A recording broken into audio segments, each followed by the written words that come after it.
Fanfic Corner, presented by Jennifer. Okay, and here is the answer to our last mystery, Swan Song. Melissa said she could hear Ricky practicing when he was shot, but the guitar was still in its case. Melissa was tired of her husband's drinking and carousing, so she decided to end his life and to frame the agent or the lead singer for the murder. All Phil needed was a warrant to search for the weapon.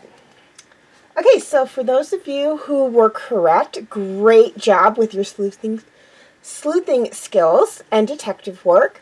For those of you who weren't right, well, we got another mystery coming right up, so you got another chance to try and guess who the culprit is. Okay, a lingering link.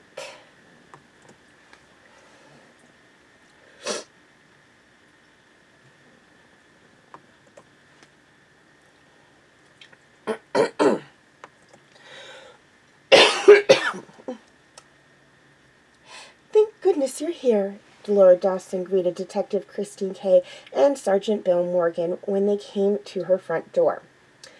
The petite, gray-haired woman led them into the living room, where she sank into the sofa.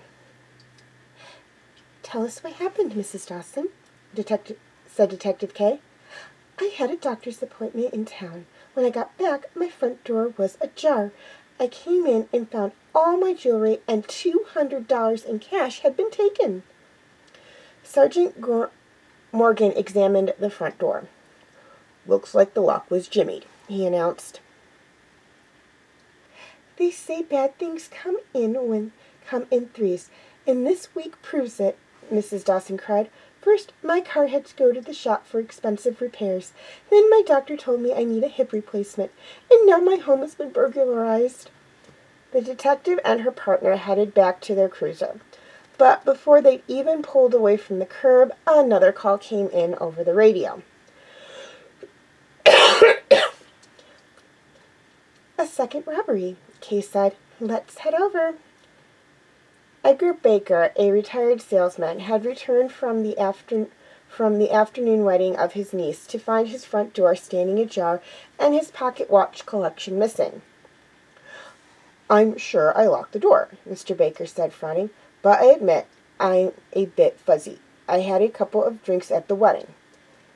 He held up a hand. "But don't worry, officers. I didn't drive myself. I took a cab."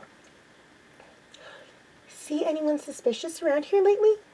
Kay asked, looking around. "You know, there was a delivery van loitering around the other day." "A delivery van loitering? Where did you see it?"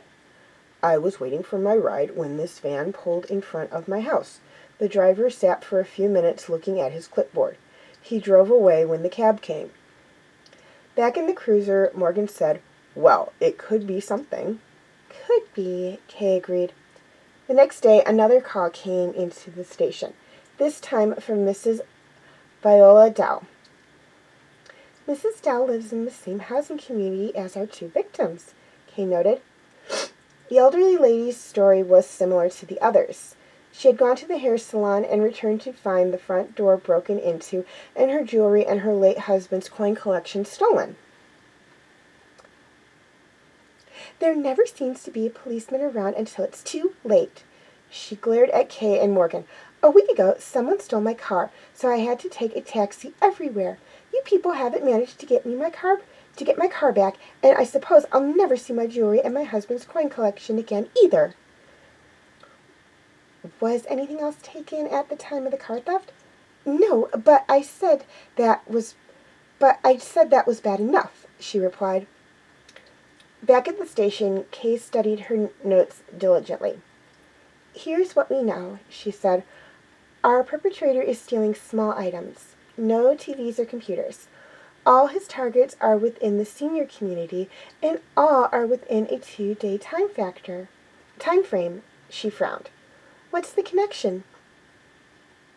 "Maybe where they went for the day," Morgan suggested. "We know that Dawson was at the doctor's office. Baker went to a wedding, and Dow had gone to the hair salon." He shrugged. But I don't see a common link in any of these places. Kay tapped her pencil on her desk. A moment later, she nodded. I've got it. Who had committed the crime? Please write your answers in the description section and then tune in next time to Chemistry Caper for the answer.